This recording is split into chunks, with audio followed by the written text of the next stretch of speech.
Netcasts you love. From people you trust. This is Twit. I want to show you my hot little phone here. And I do mean hot, by the way. I don't know. You got two of them. Well, I'll tell you why I got two of them. There's a good reason for it. This is the HTC One. These are both AT&T, although, of course, you can get unlocked European versions. You can get them on Sprint, AT&T. I think Verizon's going to have it, T-Mobile.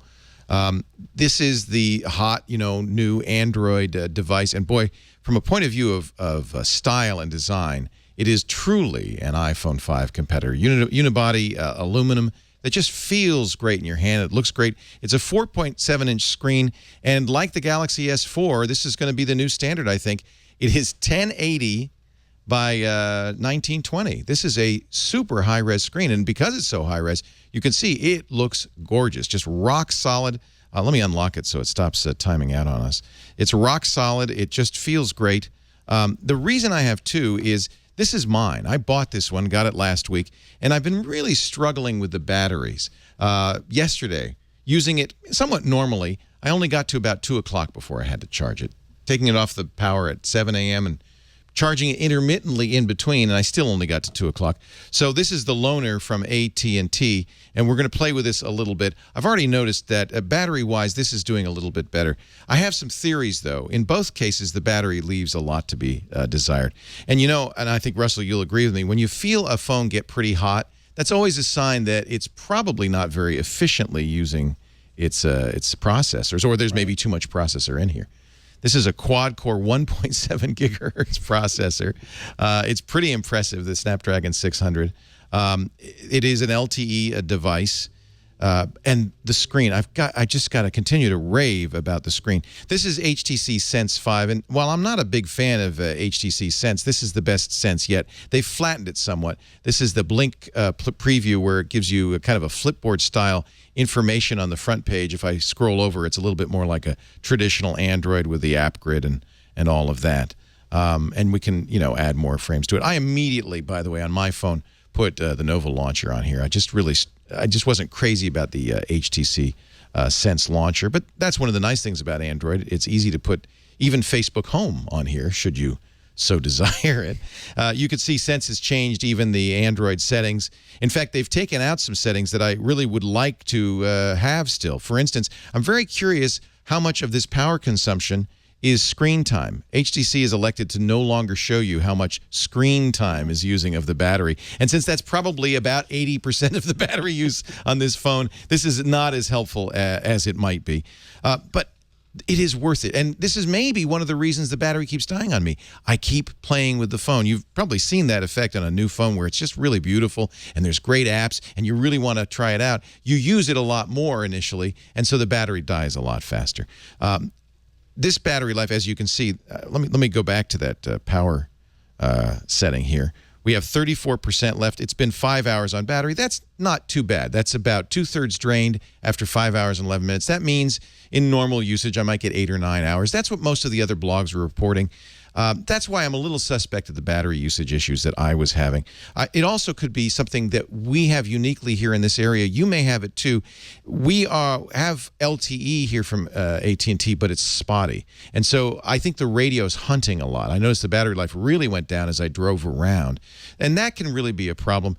You cannot disable, unfortunately, the LTE on this phone. There's no setting. They've taken that out. I think that's an AT&T thing because I understand you can do it on some of the other carriers' phones. AT&T seems to have locked this phone down quite a bit. Nevertheless, despite that, despite the heating up, and it's pretty warm, make a good hand warmer in winter, despite the battery life issues, you have to be pretty careful about turning off radios when you're not using them, charging it whenever you can.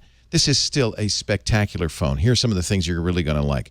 I don't know why no one's done this before. Front-facing stereo speakers. They sound great. Let me play a little bit of music on my phone for you. This is Beats audio. Now, I've always thought Beats was kind of a little bit of a scam. Nevertheless, I think you'll like the sound that's coming out of these. Here, let me. Yeah, we got Father Robert dancing. I mean, it's not a deep bass, but it sounds good and certainly good enough to watch a movie or share a movie on YouTube with on this 1080 screen. That's fantastic. It's also good enough for audiobooks. In fact, I think it's crystal clear sound for audiobooks. So I found I was listening to audiobooks a lot. So stereo Beats, you know, HTC is an investor in Beats, and that's why you see the Beats logo on here. You get Beats headphones with this, and you can turn the Beats on and off on this. As far as I can tell, that's just a bass boost, pretty much. On this phone.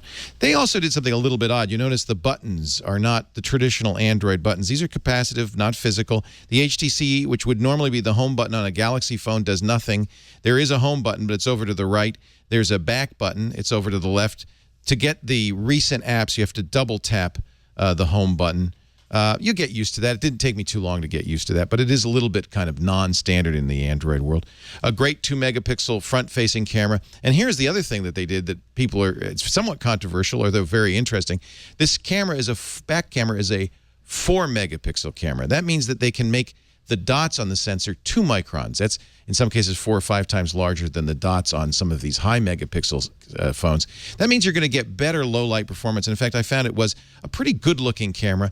HTC does over sharpen a little bit, but you can turn that down. The camera application is quite sophisticated. There are a lot of settings. There's of course a broad range of scene settings, including one I was playing with, a monochrome setting that I really like. There's also a night setting, a macro setting, text setting, so you can scan in documents, a fairly good HDR, the panorama setting that we've become used to. They have a nice leveler in here so that you can keep it pretty level. They've done a pretty good job in this camera. I think the app is fantastic. In fact, it kind of makes sense because we just learned recently, Andy Rubin said, you know, Android was originally designed to be an operating system for cameras. That's really, I think, for a lot of us, something we're looking for. Full HD video playback. And here's another feature that HTC has been touting that I really like. It's called the Zoe mode. When it takes a still shot, watch this. I'm going to tap this, and the camera icon's going to go red.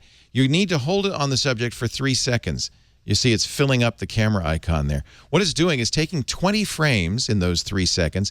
You can use any of those stills, or you can use it as a moving, kind of a fun little moving video.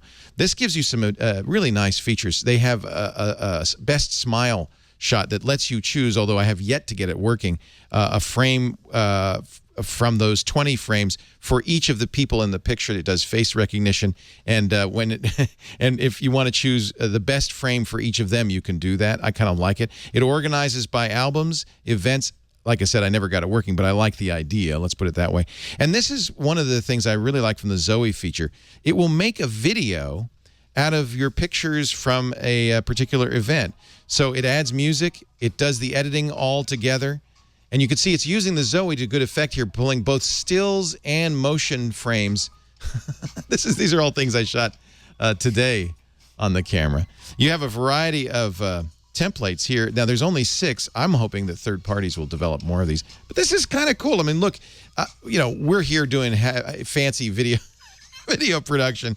Yeah, let me do it. There's a few more on here because I took more pictures on this other phone. I think that that's a nice feature. I'm really pleased with the camera. The low light performance is better, absolutely. I'm a little bit suspect. There's Tony getting ready for his close-up. I'm a little bit suspect of the camera in general. I think 4 megapixels. Yeah, it's fine for a Facebook, but you can tell there's a little bit of over sharpening going on. Let's take a look at a Zoe from today, and I can choose a different template here. It's a little jazzier music. So it just takes pictures and Zoes we've taken. Look how good this screen is, how great the sound is. This shows off this phone very well. Of course, the battery's going to die in about 3 minutes, and you can see why I killed the battery. You can't stop playing with it. It's a lot of fun. I'm not crazy about HTC Sense. They've done some odd things in here. They've changed some settings, moved stuff around. As always with the overlays, and by the way, you always get this little plug for HTC Zoe, but that's all right. I can also share this out directly now to their own Zoe site, but also to Facebook and other places. They have this built-in Zoe share. Let's not see that. Thank you. But you see, I can also send it in other places. Facebook Notes, which is Evernote, basically. It ties into the Evernote API. And AT&T Locker, presumably your carrier. If it's not AT&T, will have something similar. And then HTC's own website. I would absolutely immediately let me show you. This is another thing that I find a little annoying. The weather application that they use is HTC's own weather application, which is very nice. It's a nice little weather application. Where is it? I know it's here somewhere.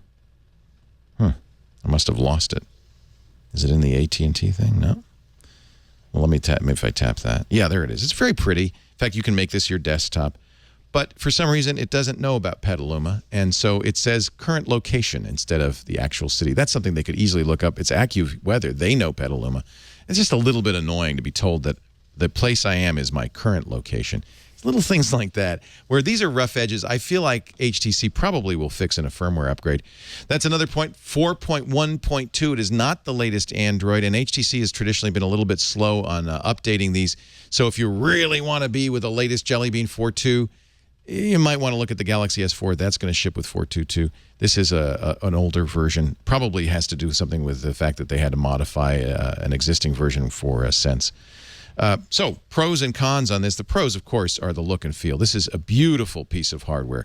A phone that rivals in every respect the iPhone and iPhone 5. It is easily the nicest hardware for an Android device I've ever seen. By the way, they've solved the metal battery issue, rather metal antenna issue. This is a metal back with little plastic trim here that the antenna can go through, and NFC works on it as well. You can tap something to it and the NFC works. I suspect the NFC chip is ported somewhere through, because as you know, it doesn't go through plastic or go through metal. It has to go through plastic. Really brilliant design. Best screen I've ever used on a phone. Galaxy S4 will have a very similar screen, so we'll have to see it. Galaxy S4s will be OLED, Super AMOLED. This is an IPS screen. If you like the color rendition on IPS better, you might prefer this. I think it's absolutely the best screen I've ever used, and probably will be so for some time. Other pros, I'm very intrigued by the camera and the camera features and the functionality. I've been very happy with the images I've been getting. Yes, it's not super high pixel density, but you know, I think I can live with that, and I do love the low light and the Zoe feature. It just really is fun to play with. To have these little mini movies is just so much fun. Cons, though, battery life is bad. Now, I've looked at a lot of reviews, and most reviewers say the battery life is average. Most people I've talked to said they're getting a full day, maybe 8 to 10 hours on their battery. So I suspect it has a little bit to do with the wireless situation in this small town. So your mileage will vary, but it's something to be aware of, particularly on a phone like this where you do want to use it a lot. And because this is not a replaceable battery, that's another con. You're going to be stuck with the battery life that you've got, and if you can't charge it, you're out of luck. I actually went out and bought an extra little battery reservoir that I can plug into it because, you know I'm not going to get through a full day with this thing. The other negative, it does not support SD card. You have to buy either 32 or 64 gigs. I don't find that to be a real negative. That's similar to the iPhone. You choose the amount of memory you want. I've had problems with micro SD cards on Android devices. You can't move applications in many cases to them. It's usually just for data. Sometimes it's not well seen. So I think having it as part of the main storage is fine. But you're going to pay a little extra to get that 64 gigs if you need a lot of storage on this. It's definitely a buy. If you can live with the battery life issues, I can't imagine you being unhappy with this phone. It is an amazing phone. The sound quality, by the way, I guess I should review the phone capability, is very good. It's an excellent phone. Works very well. I haven't had any antenna attrition issues, which is interesting given the metal case. None of the problems that the iPhone 4 had. And as you can see, you can put another launcher on here, and you're not stuck with too much HTC Sense, except in some of the settings dialogues and things like that. Very snappy. Oh, one more thing. There is a power save mode. It lowers the processor speed from 1.7 gigahertz to I think 1.4 gigahertz. It does a few other things, dims the screen a little bit. I leave it on. I don't notice much difference. I would absolutely say leave that on. And when I went to the HTC store and I complained about battery life, they said, well, you probably should be turning off Wi-Fi when you're not using it, or turning off Bluetooth when you're not using it, or turning off GPS when you're not using it. I don't consider that a very good solution, but I do think that HTC has made the auto brightness a little bright on it. Companies do that a lot because they want that screen to look better. So they have, if you notice, auto brightness is very close to 100% brightness. That might be another way. That's auto brightness. That's 100%. It's 100% brightness. And we're in a very brightly lit studio. So I do get a big difference in performance. If you can turn down the phone to 50% brightness, suffer with that a little bit, that makes a big difference too. Turn on the power saver, turn down the brightness, save your battery, but don't save your money. This is a great phone. $200 to $250 depends on your carrier and what you're signing up for. If you're getting it through T-Mobile, of course, they have their unique plans, including, you can buy it on credit on time. The HTC One, an amazing piece of hardware. Very, very interesting. And I am going to give you a secondary report probably next week because I have a second phone now. We just got it this morning. And I will be side-by-side comparing battery life to see if it's the problem with this phone, if it's a dud, or if, in fact, it's a problem with our phone system and our network here. You've seen that before, right, Russell? But yeah. if you have weak LTE, it comes and goes. I'm on Verizon, so it's a little different, and I can turn off 4G on my phone. I would turn off LTE if I could because I don't need it. It doesn't seem to switch to the 4G on my phone unless it's got at least 2 bars. Right. But I've been in areas where you're flipping between 1X and 3G, and even on my Razr Max, like which has like a 3200 mAh battery, I'll lose 20% in like half an hour. Right. That's, I think, what's happening. I've gotten used to certain places just putting the phone in airplane mode. We're getting 5 bars, but I'm 4G. If I go out there, it'll be LTE. Yeah. Like that. And I think that's what's going on. There's some things you can do to fix auto brightness on Android, too. There's apps like Lux and other things. Well, this is going to be rooted fast. In fact, they unlocked, HTC offered an unlocked bootloader before the phone even came out. And I know the folks at CyanogenMod are already buying these phones and hacking on them. So I am sure that there will be lots of mods that you can make to this.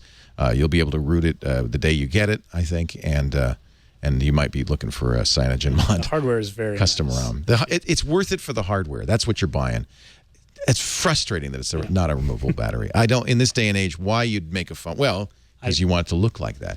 The fact the PCB board is actually right up against the metal here. The battery is wedged between the PC board and the screen. Oh. So it's not even on the surface here. It's in the middle of the phone. I just want one a little bit thicker with a better battery. Right. And by the way, that's why this gets so hot, because the processors are right there. They're on the metal, and that's why they made a metal case. It's not too hot to hold. Not too hot to hold. It's just it'd be a good hand warmer if it's in the winter. HTC One.